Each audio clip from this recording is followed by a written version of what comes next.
प्यारे साथियों, आप सभी लोगों को कोटि कोटि प्रणाम। आपका दिन मंगल में बीते। माँ भूत की असीम कृपा आप लोगों के ऊपर बनी रहे। प्यारे साथियों, एक बात के ऊपर मैं आज अपने विचार प्रकट करना चाहूँगा, नग थेरेपी के ऊपर। क्या नगों से, नग धारण करने से, स्टोन धारण करने से हमारे जीवन में क्या परिवर्तन होते हैं कि ये मात्र ढंगोसला है? ये बात मैं आप लोगों के सामने रखूँगा। जितना भी पूरा जगत है, ये संसार जितना भी है, ये प्रकाश से ही चलायमान है। अगर आप आरंभ देखें तो भी प्रकाश है। सृष्टि की उत्पत्ति जो है वहाँ भी प्रकाश ही है।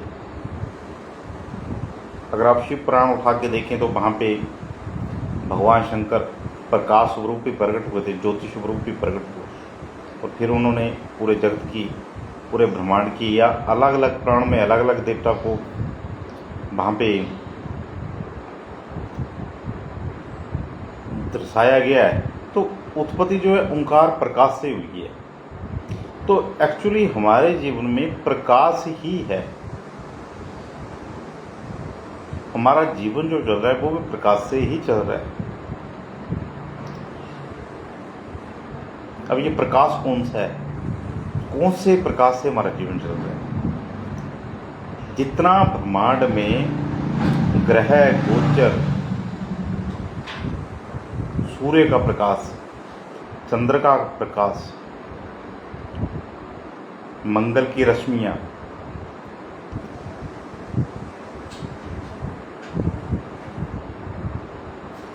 इन सभी ग्रहों का इफेक्ट जो है, सूर्य, मंगल, चंद्रमा, बुध, बृहस्पति, शुक्र, शनि, शुक्र तारा को आप देखते होंगे।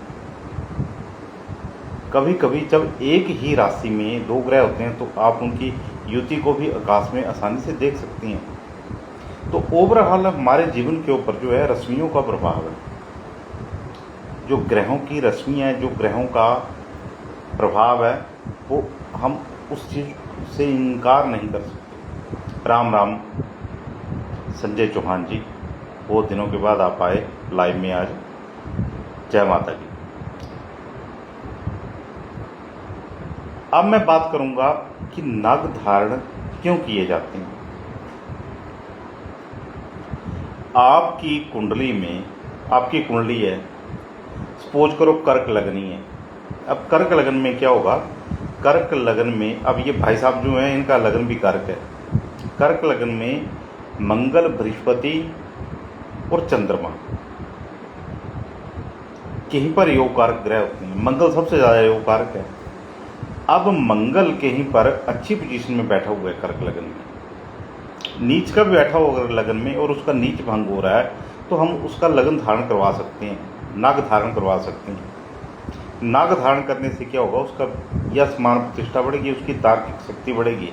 जिस व्यक्ति को नाग धारण करवाया जाएगा उसका हौसला बढ़ेगा, हिम्मत उत्साह बढ़ेगा उसका।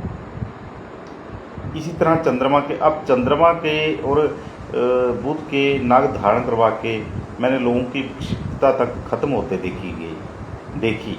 यानी कि अब मैं ये बोलूँ कि मैंने किया तो मैंने किया, फिर कहीं पर अहंकार सूचक हो जाता है।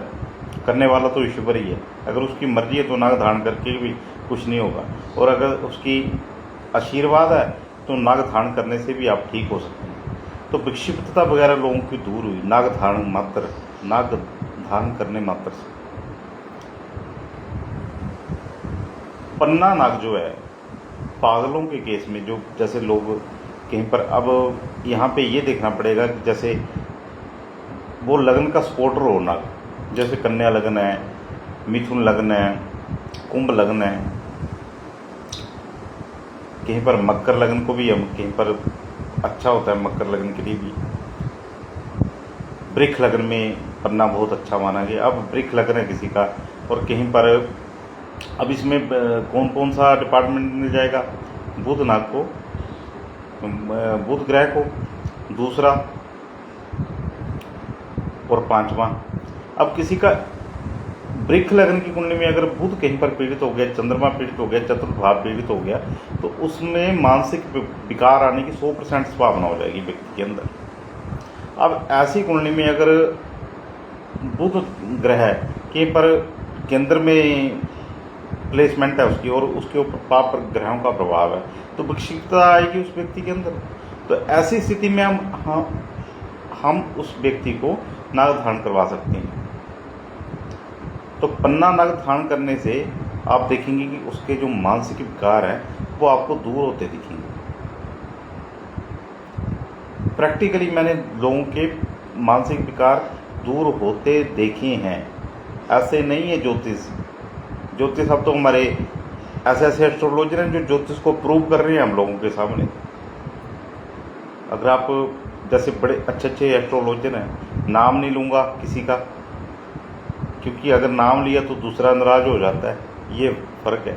तो बिल्कुल ज्योतिष जो है बिल्कुल सटीक है।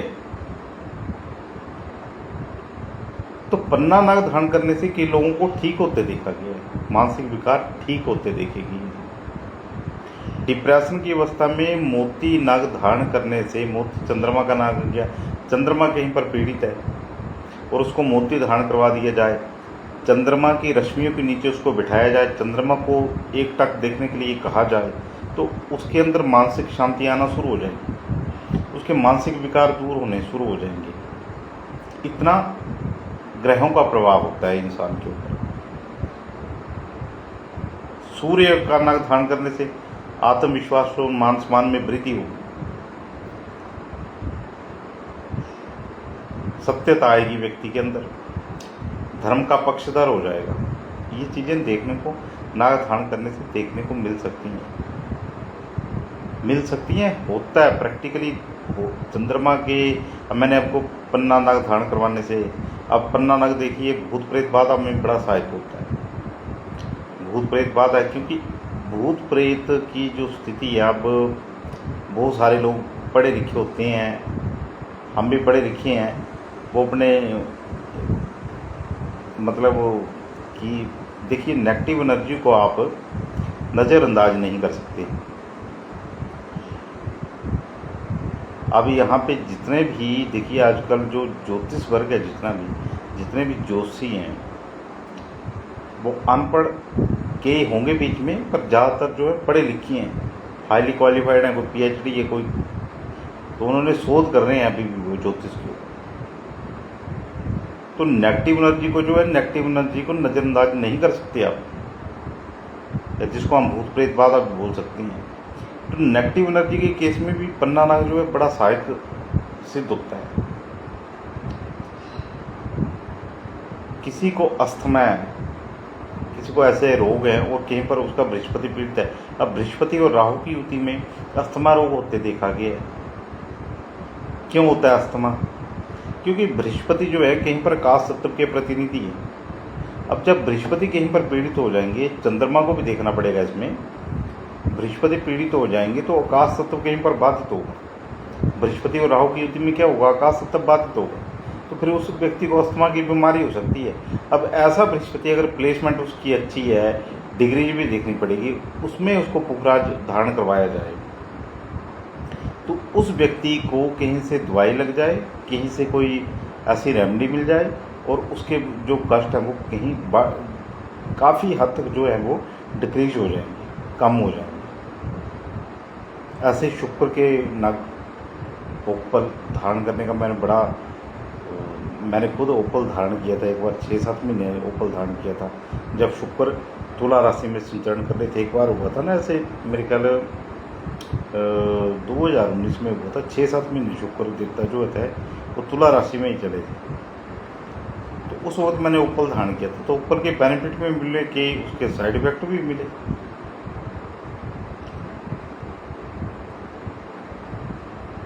तो ये है कि नाग धारण करने से, क्योंकि हमारे ऊपर ग्रहों की रश्मियों का हम कोई ऐसे नहीं कि हम मकान के नीचे बैठे हुए हैं या ऊपर ये आकाश बिल्कुल, ये प्लैनेट जो है हमारे ऊपर बिल्कुल सीधा इफेक्ट डालते हैं। प्लैनेट ही हमारी बुद्धि को डिस्टर्ब करते हैं, प्लैनेट ही हमारी बुद्धि को सही दिशा में लगाते हैं। कभी नोटिस करना जब व्यक्ति का चौथा, आठवां और 12वां चंद्रमा होगा, व्यक्ति के अंदर थोड़ी बहुत विक्षिप्तता आती है, उसके निर्णय गलत होते हैं। उस टाइम में, उस वक्त में ही निर्णय गलत होते हैं। जिनको साढ़े सती, ढैया या शनि की महादशा लगी होती है, वो जब जो चतुर्थ, अष्टम और द्वादश चंद्रमा हो जाए उनका चंद्र राशि से, तो वो सावधानी बरते, उस समय में कोई ऐसा फैसला ना ले। शनि की साढ़े सती हो, ढैया हो, शनि की महादशा हो, जब भी आपको ये पीड़ित करेगी तो उस अवस्था में करेगी जब आपका चंद्रमा भी पीड़ित होगा उस वक्त, क्योंकि गलत निर्णय तभी लेंगे आप। तभी मैं कहता हूँ कि अगर आपके चंद्रमा और सूर्य बली हैं तो आप गलत निर्णय नहीं लेंगे और दशाएं आपको कुछ बिगाड़ नहीं पाएंगी। अगर व्यक्ति खराब ग्रह की दशा में अपना मानसिक संतुलन बनाए रखता है तो उसके ग्रहों की दशा उसके ऊपर इतना प्रभाव नहीं डालती। तभी मैं कहता हूँ कि सूर्य और चंद्रमा को बलि करो, क्योंकि सूर्य आपका आत्मबल है, आत्मविश्वास है आपका, और चंद्रमा आपका मनोबल है। आत्मविश्वास और मनोबल अगर आपके ये दोनों दृढ़ रहे तो आप खराब ग्रह की दशा में भी लाभ प्राप्त कर सकते हैं, क्योंकि बुद्धि आपका साथ नहीं छोड़ेगी। कभी भी जब शनि की साढ़े सती आएगी, शनि की ढैया आएगी या आपके खराब ग्रह की दशा चली होगी और सूर्य और चंद्रमा आपके बली हैं, तो आपका कुछ नहीं बिगड़ेगा। विपरीत परिस्थितियां आएंगी, परंतु आपकी निर्णय क्षमता प्रभावित नहीं होगी, आप गलत निर्णय नहीं लेंगे। और जब ये दशाएं आपकी खराब हुई और साथ में चंद्रमा भी आपका पीड़ित है, तो फिर आपके निर्णय प्रभावित होंगे, क्योंकि उसी टाइम में आप विक्षिप्त होंगे और आप गलत निर्णय लेंगे। कहीं से लोन उठा लेंगे, कहीं से आप कोई ऐसे आपके माइंड में आएगा कि मैं कोई बड़ा बिजनेस खोल लूँ, कहीं पर पैसा लगा दूँ, कहीं पर प्रॉपर्टी ले लूँ। प्रॉपर्टी तो आजकल फायदे का सौदा, पर कई बार ऐसे पचड़े वाली प्रॉपर्टी भी मिल जाती है। तो गलत निर्णय उसी टाइम में होंगे आपसे। जब आपके ऊपर कोई ऐसा बनता है ना, जैसे आपने कहीं पर पुलिस स्टेशन में आप अरेस्ट हो गए या कोई ऐसा, तो कभी नोटिस करना कि चतुर्थ, अष्टम और द्वादश चंद्रमा जरूर होता है उस वक्त। खराब ग्रह की दशा भी होती है और वो चीज़ें भी होती हैं। तो इन चीज़ों का, यानी कि देखिए, चंद्रमा का हमारे ऊपर सबसे ज़्यादा इफेक्ट चंद्रमा का है। चंद्रमा से ही हमारे ज़्यादा कार्यकलाप जो है प्रभावित होते हैं। तो सूर्य और चंद्रमा को तो आप मेन बलि कीजिए, और चंद्रमा को बलि करने के लिए सबसे अच्छा है कि जब शुक्ल पक्ष की प्रतिपदा होती है, अमावस्या के दूसरे दिन के बाद से चंद्रमा इंक्रीजिंग ऑर्डर में आ जाता है, चंद्रमा बढ़ना शुरू हो जाता है। तो उस वक्त चंद्रमा को एक टक देखिए। आपका मनोबल जब आपका दृढ़ हो जाएगा, आपके मनोबल में वृद्धि हो जाएगी, आपका मन जब दृढ़ हो जाएगा, मन मजबूत हो जाएगा, तो आप गलत फैसले नहीं लेंगे, आप साधना में भी सफल होंगे। साधक भी वही सफल हो सकता है जिसका मनोबल दृढ़ हो, क्योंकि उसमें एक कारण है। जो छोटा मोटा साधक होता है वो तो थोड़ी देर, 2-3 महीने पूजा करके और फिर वो बोलेगा मेरे को तो कोई रिजल्ट नहीं मिला। अब मैंने इसके ऊपर भी वीडियो बनाया था कि रिजल्ट आपको मिलता है, आपको पता ही नहीं है। आपके पता नहीं कई कष्टों का निवारण भगवान चुपचाप कर देते हैं, आपको पता ही नहीं होता है, और आप सोचते हैं कि मेरा तो कुछ हुआ ही नहीं। ठीक है, तो मन आपका दृढ़ रहेगा। मन दृढ़ रहा तो आप पूजा पाठ में भी आप पीछे नहीं हटेंगे इतने जल्दी, आप करते रहेंगे, आप अपने इष्ट को नहीं छोड़ेंगे। जिनका चंद्रमा पीड़ित होगा वो इष्ट बदलते रहेंगे, कभी वो हनुमान को ले लेंगे, कभी बगलामुखी की तरफ चले जाएंगे, कभी वो दुर्गा। हालांकि एक ही तत्व है, एक ही परमात्मा है। तो इष्ट भी पूजा सभी की करो, सत्कार सभी करो, भोग सभी को लगाओ, पर इष्ट आपका एक ही होना चाहिए जिसके प्रति आप पूर्णतया समर्पित हैं। और उस एक इष्ट से आपको पूरे ब्रह्मांड की जो शक्ति है वो एक ही इष्ट से मिल जाती है। वो एक इष्ट में उस पूर्ण परमात्मा के आप दर्शन करो। जैसे भगवान शंकर हैं तो उनमें पूरे ब्रह्मांड को देखो फिर, या भगवान श्री कृष्ण को मानते हैं तो पूरे ब्रह्मांड की शक्ति को उनमें ही देखो। माँ भगवती को मानते हो तो पूरे ब्रह्मांड की शक्तियों को उनमें देखो, उनको सबसे बड़ा, तो फिर इष्ट सिद्धि हो जाती है। तो उसके लिए भी आपका चंद्रमा बली होना चाहिए, क्योंकि छोटा मोटा साधक होगा वो छोड़ देगा पूजा पाठ, बोलेगा मेरे को तो रिजल्ट ही नहीं मिला, मेरा तो ऐसे हो गया, परिणाम नहीं मिला आपको। आप परिणाम सोचते हैं, हम सोचते हैं, आपको पता ही नहीं है कि आपकी दशाएं जो हैं वो आपको कितना निचोड़ सकती हैं। और आप अगर पूजा पाठ कर रहे हैं तो आप कई बातों से बच जाते हैं चुपचाप, आपको पता ही नहीं चलता। साधक जो है, पूजा पाठी व्यक्ति जो होगा, खराब से खराब ग्रह की दशा में भी भगवान उसके भरण पोषण पालन का पूरा जिम्मा उठा लेते हैं। और उसमें चरित्र की, अब चरित्र के ऊपर मैं बात करूंगा। देखिए, मैंने एक बात बड़ी गहराई से नोटिस की कि चरित्र का बड़ा रोल है जीवन में। कभी भी जो साधक है उसको परिस्थिति रहता तो कभी जीवन में सोचना ही नहीं चाहिए। शादीशुदा अपनी स्त्री के अतिरिक्त और स्त्री के बारे में विचारों को आप रोक नहीं लगा सकते, पर बुद्धि को, आप मन को आप कंट्रोल कीजिए। अब तो जैसे मर्जी लोग जी रहे हैं। फेसबुक के ऊपर भी आधा बेड़ा कर, फेसबुक ने भी और ये जो जितना भी है इसने कर दी है। तो इन बातों से बचने के लिए जो है आपको अपने ऊपर सफल होना है। आपने चरित्र के बलवान होने से भी आपके कष्टों से बच जाती हैं। चरित्र का बली व्यक्ति जो होगा उसके ऊपर कई कष्ट नहीं आते हैं। चरित्र का जो कमजोर होगा उसके ऊपर कई कष्ट भी आते हैं। चरित्र अपना ठीक रखना बड़ा जरूरी है। चरित्र की पवित्रता रखना बड़ा जरूरी है। दुनिया जाए भाड़ में, तो उससे जो है आपके अंदर कई शक्तियां डेवलप हो जाती हैं, चुपचाप ही डेवलप हो जाती हैं।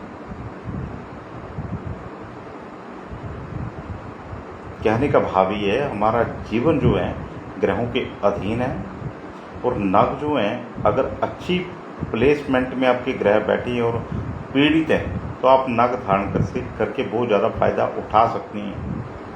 पीला रंग, आप वाइट कलर पहनना शुरू कर दो।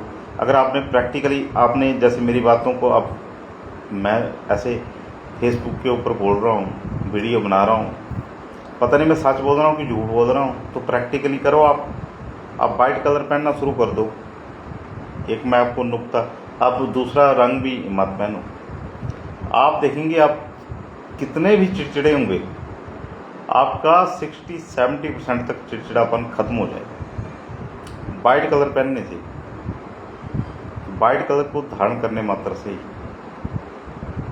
21-22 दिन लगातार पहनो, महीना पर पहनो, वाइट कलर ही पहनना है। अगर पैंट तो वाइट कलर की कमीज या क्रीम कलर की कमीज, ये कुर्ता पजामा तो वाइट कलर का पूरा। आप नोटिस करना, मैं मैक्सिमम वीडियो में आपको मैं वाइट कलर में, वाइट कपड़ों में नजर आऊँगा। इसी कारण धारण करता हूँ मैं वाइट।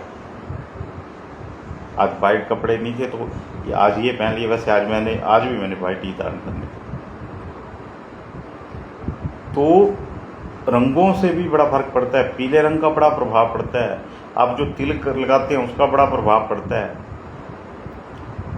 काला तिलक, मैंने काला तिलक सूट किया। मैं अपना एग्जाम्पल तो करके दे रहा हूँ, कोई मैं मतलब एक तरह से आपको पता चले कि है ऐसे होता है। मैं प्रैक्टिकली कहता हूँ आपको, प्रैक्टिकल कीजिए। लाल रंग धारण करना शुरू कर दीजिए।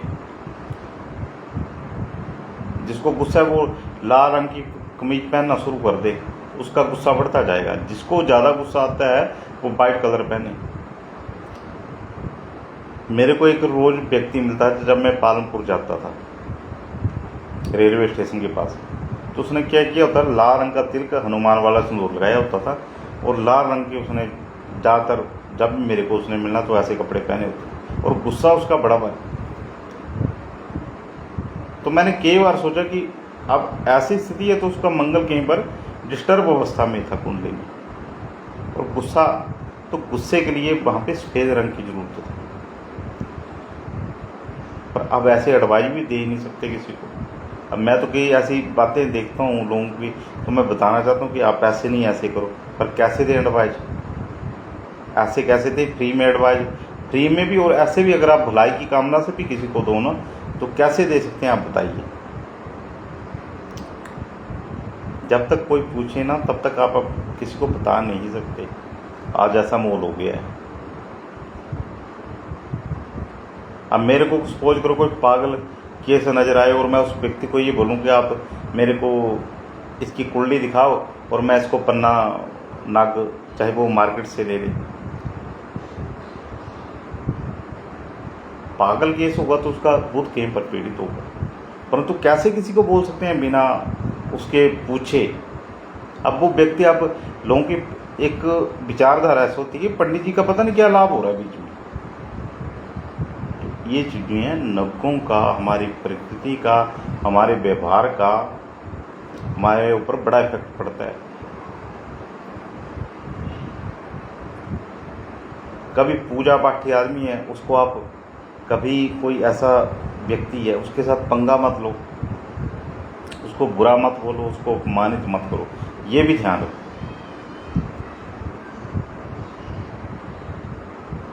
नहीं तो आपकी ग्रह गोचर भी आपकी सपोर्ट नहीं करती हैं।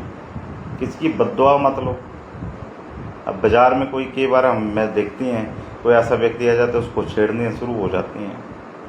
बद्दुआ मत लो, बद्दुआओं का आपको पता नहीं होता है। बद्दुआ में बड़ी भारी शक्ति होती है। दुखी मन से कोई कुछ बोल देगा, उससे बचो। किसी के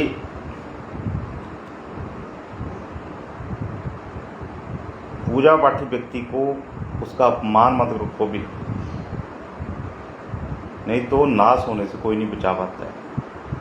जो सच्चा पक्का इंसान है और आपका बुरा नहीं चाह रहा है, पूजा पाठी भी छोड़ो, आपका बुरा नहीं चाह रहा है मन से, और आप उसके प्रति द्वेष भाव रख रहे हैं, बिना वजह रख रहे हैं, तो आप सोचते हैं कि उससे आपका कल्याण हो जाएगा। नहीं होगा भाई, मिट्टी में मिल जाओगे आप।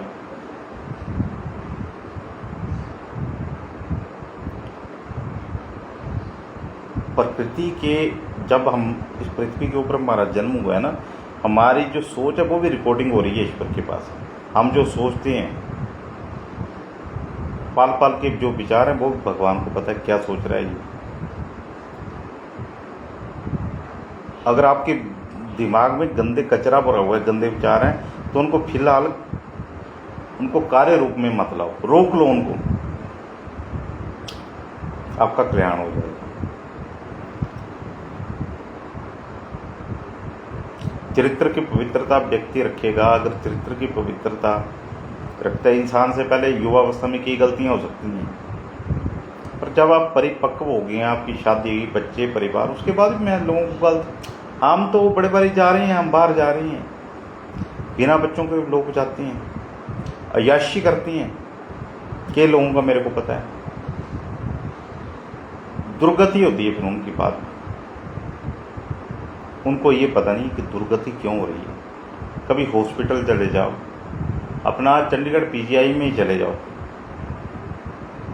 बाहर खड़े हो जाओ, कैसे कोई डेड बॉडी आ रही है, कोई कैसे आ रहे हैं, कोई अंदर जाके देखो, फिर कोई ऐसे लटकाई हुई है किसी की टांग, उनसे पूछो ये आदमी क्या था। कोई बड़े लाले हैं, कोई बड़ा अफसर था कोई, उसकी ये हालत हो गई। कई के आपको ऐसे मिलेंगे जो बड़े भारी डरते थे लोग उनसे, 6-6 फुट, 6.25 फुट हाइट थी, आधा शरीर रह गया। तो ये पता नहीं है आपको किस तरह से कौन सा दंड मिल जाएगा। तो फिलहाल अगर आपको डर नहीं है तो वहाँ पर जाके आप एक बार चक्कर लगा के आओ और वहाँ से शिक्षा ग्रहण करो कि ईश्वर के सामने हम सिर्फ पानी के बुलबुले हैं। जो जब वो पानी का बुलबुला बनता है ना पानी के ऊपर, तो वो बोलता है मैं पानी से भी बड़ा हूँ, पर एक्चुअली होता नहीं है, वो फूट जाता है 2 मिनट में। समुद्र में भी पानी के बुलबुले बनते हैं। समुद्र आप ईश्वर को मान लो, पानी के बुलबुले आप हैं, परंतु फिर वो जो पानी का बुलबुला बनता है वो ऊपर समुद्र के ऊपर बैठ जाता है और बोलता है मैं तो समुद्र से भी बड़ा हूँ। 2 मिनट में झटका लगता है और वो फूट जाता है। तो इसी तरह हैं हम। अभी की जो आप स्थिति देख रही हैं, कोई बड़ा आपको मंत्री दिखाई दे रहा है, कोई मुख्यमंत्री दिखाई दे रहा है, कोई प्रधानमंत्री दिखाई दे रहा है, कुछ नहीं है ड्रामेबाजी, कुछ नहीं है। आप अभी बताओ मेरे को, आपकी इतनी एज बीत गई, आपको पता चला, आगे की बीत जाएगी, आप शमशान घाट भी पहुंच जाएंगे। थोड़ा सा टाइम है, 60 70 80 साल का टाइम। इसमें आप कईयों को प्रधानमंत्री बनते हुए देखेंगे, कई प्रधानमंत्रियों को आप अंदर जाते हुए देखेंगे। देखे आपने, प्रधानमंत्री था फिर अंदर भी गया, जेल यात्रा भी की। तो जो बड़े से बड़ा व्यक्ति है वो कीट पतंगा भी बनेगा, और जो ऊपर इंद्रासन के ऊपर इंद्र को भी जब उसके पुण्य क्षीण हो जाते हैं तो ऐसे उल्टा लटका के धरती के ऊपर छोड़ते हैं। पुण्य के ऊपर है, पुण्य से ही आपको जो है सुख और दुख मिलते हैं। इस करके आप सुख और दुखों के नियामक हम लोग खुद हैं। हमें जो दुख मिल रहा है उसके उत्तरदायी हम खुद हैं। जो हमारे जैसे संपर्क में लोग आते हैं, कोई हमें चीट कर रहा है, कोई हमारे साथ विश्वासघात कर रहा है, कोई हमारी प्रॉपर्टी को हथिया रहा है, ठीक है, तो उसमें जो है पूर्व जन्म का होता है लिंक, और उसमें जो हमें दुख मिल रहा है इस जन्म में, उसमें ये नहीं कि ईश्वर ने आपको दुख दिया। ईश्वर नहीं देता किसी को भी दुख। आपने अपने कर्मों से आप अपने लिए दुख और सुख बनाए हैं। हम जो सुख या दुख भोग रहे हैं अपने कर्मों के भोग रहे हैं, पूर्व जन्म में कर्म किए। अब हम क्या कर सकते हैं, जो पूर्व जन्म के कर्म हैं उन दुखों को कम करने के लिए इस जन्म में अच्छे कर्म कर सकती हैं। आपको मैं भीष्म पितामह जी का एग्जाम्पल बार बार देता हूँ। भीष्म पितामह जी सरसैया के ऊपर जब उनको कई तीर उनके शरीर में लग गए तो भगवान श्री कृष्ण से पूछते हैं कि प्रभु मैंने तो कुछ किया ही नहीं पाप, मेरे को कहने लगे आप अपने पिछले जन्मों में जाइए, पूर्व जन्म के जो आपके जन्म लिए हैं आपने। तो भीष्म पितामह जी अपने 99 जन्म पीछे जा चुके थे, जो उन्होंने 99 तक जन्म लिए थे। तो कहने लगे भगवान जी, भगवान श्री कृष्ण, मैं तो 99 जन्म पीछे जाके देख चुका हूँ, मैंने ऐसे कोई काम ही नहीं किया, कोई पाप कर्म ही नहीं किया।